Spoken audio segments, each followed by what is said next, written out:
There's a parable that Charles Spurgeon used to tell. It's called the parable of the carrot. There was a poor farmer. He was a carrot farmer, and he lived in a very large kingdom, and he had farmed carrots for years. But on one particular occasion, he had harvested a carrot that was almost as large as he was. And as he's pulling this thing out of the ground, he's just laughing to himself, and he cannot believe it. I've never grown anything this large before, and I'll probably never grow anything this large again. And there's only one thing that I know to do with it. This is a carrot fit for a king.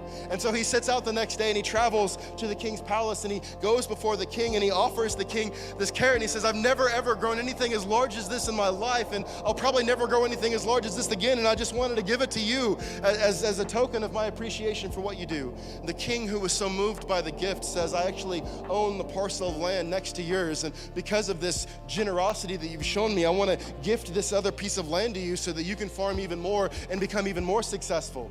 Well, there was a nobleman who was in the court that day, and he thought to himself, well, if this is what the king does for a carrot, watch this.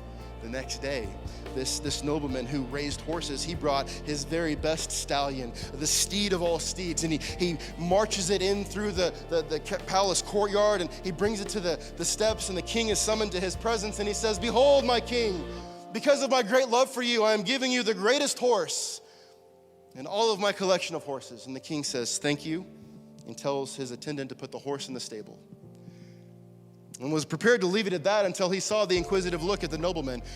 And he turns to him and he says, oh, you want an explanation? Well, you see, yesterday, the carrot farmer, he gave the carrot to me. But you gave this horse to yourself. You see the difference there?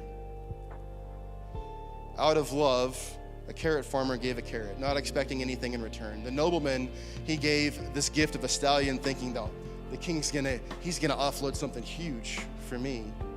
Why do we give? Do we give expecting something in return, or do we do it out of great love for who Jesus is?